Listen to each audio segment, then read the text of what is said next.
What if I told you that the Middle Ages as we know them never actually happened? According to a peculiar theory, everything from the year 614 to 911 AD was simply a monumental clerical error.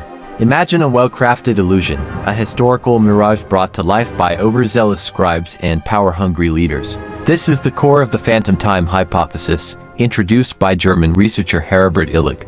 And yes, I might be mispronouncing that name, but let's be honest, it hardly matters, because what Illig claimed is wild. He believed that due to errors in the Julian calendar and a calculated scheme involving the Pope, the Holy Roman Emperor, and the Byzantine Emperor, the early Middle Ages were essentially fabricated. Why? To gain control over the calendar and thus, time itself. Supporters of this theory argue that there's a 3-century gap in historical records, no solid archaeological evidence, hardly any major architectural remnants, and a suspiciously perfect timeline leading up to the year 1000. They claim even the Carolingian Renaissance was retroactively invented to fill in the blanks, an elegant historical patchwork rather than real events. Illig suggests that many medieval chronicles were copied and revised during the late Middle Ages, making it difficult for modern historians to date events accurately. This murkiness is partly why we call that period the Dark Ages, because the historical record is dim and full of shadows. According to Illig, this shadowiness wasn't accidental, but a product of intentional backdating and literary invention by later historians trying to reinforce the hoax. He also points to architecture from the supposed Phantom era, noting Roman-style buildings that shouldn't exist if Rome fell in 476 AD. So why do we see them throughout the 7th, 8th, and 9th centuries? His answer: because those centuries never actually occurred. Rather than assume architectural styles persisted, he believes these kingdoms and empires tried to mimic Rome to legitimize their authority, copying Roman symbols, Latin mottos like SPQR, and even city layouts. But here's where the theory starts to fall apart fast. You see, we have ancient astronomical records, including solar eclipses, meticulously documented across China, the Islamic world, and Europe. These celestial events perfectly align with our current timeline. If 3 whole centuries were missing, these observations would be wildly out of sync, but they're not. The Gregorian calendar, adopted in 1582, was designed to correct the Julian calendar's drift of about 10 to 13 days since Julius Caesar's time. Yet Illig insisted the drift should have been more, implying that centuries must have been artificially inserted. But here's the twist: he misunderstood what the Gregorian reform was correcting. It wasn't fixing a mistake since Caesar, it was realigning Easter calculations with the spring equinox, not rewriting time itself. Beyond astronomy, there's also the mountain of historical records. Coins, manuscripts, legal documents, and architecture from the supposed Phantom period. If those 3 centuries were fictional, someone would have had to forge an entire continent's worth of history. You'd have to fake the rise of Islam, the Viking raids, the rule of Charlemagne, and dozens of royal dynasties. There are physical buildings, inscriptions, tombs, actual, tangible proof that date back to this era. Even the Halley's Comet sightings in 684, 837, and 912 line up perfectly with modern calculations.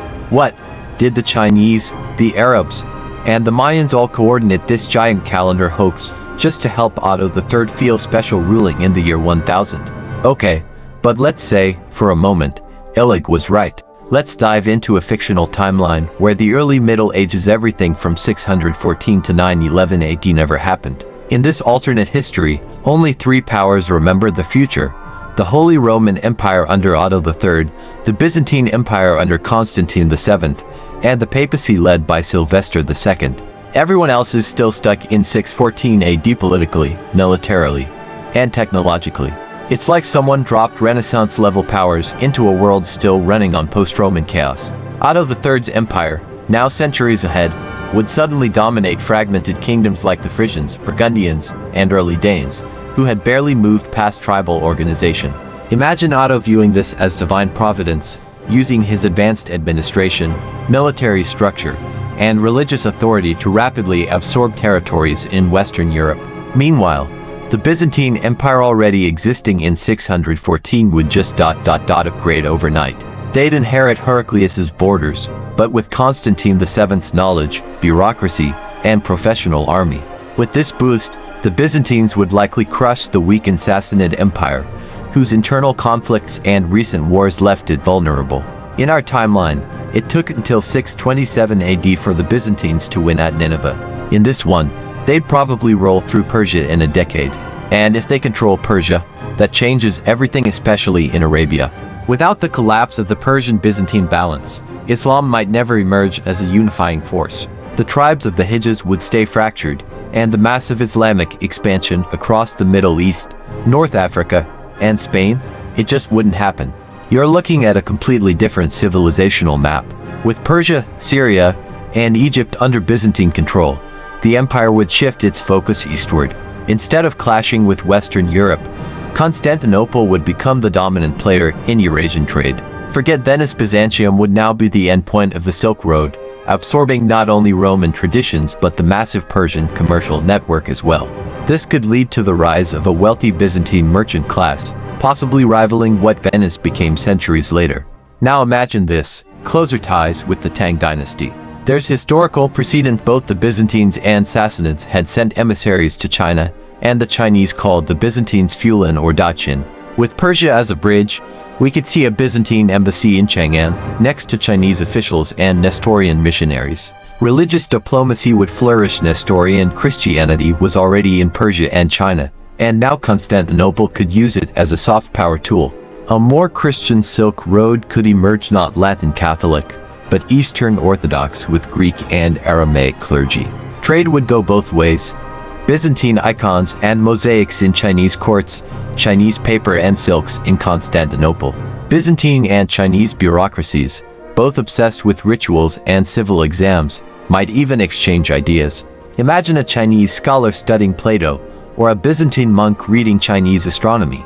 This isn't just a timeline twist, this is a whole new world order, where East and West are tied not by conquest, but by cooperation. With this alternate reality in motion, the entire timeline of Europe transforms. The Iberian Peninsula, for example, would never experience the 711 invasion. Instead of becoming a frontier between cultures, it might fracture into competing local kingdoms. Visigothic nobility locked in internal rivalries. Without an external unifying threat, regions like Galicia, Toledo, and Tarraconensis could evolve into independent states, each with their own distinct identity. Further east, the absence of major disruptions would mean stronger Byzantine control in the Balkans and Lower Danube. Groups like the Avars and Bulgars might face a much more prepared and powerful Byzantine response, leading to either early assimilation or containment. The expansion of Christianized border provinces, elite guards, and fortified zones could change the demographic map entirely. Over time, we might even see an earlier Christianization of steppe peoples, not through conquest, but through diplomacy and trade. With no large-scale disruptions from the south, and Eastern Europe stabilized, the Byzantine Empire could enter a golden age lasting centuries longer than in our world. And perhaps most fascinating of all, we could witness a truly Eurasian order emerge, a Christianized, Hellenic East centered in Constantinople, and a multicultural, bureaucratic China in the Far East connected by trade, diplomacy, and shared interest in stability. It's a world born not from progress, but from a missing piece of time. So what do you think? Could 3 centuries of our past really be an elaborate illusion? Or is the phantom time hypothesis just that, a fantasy?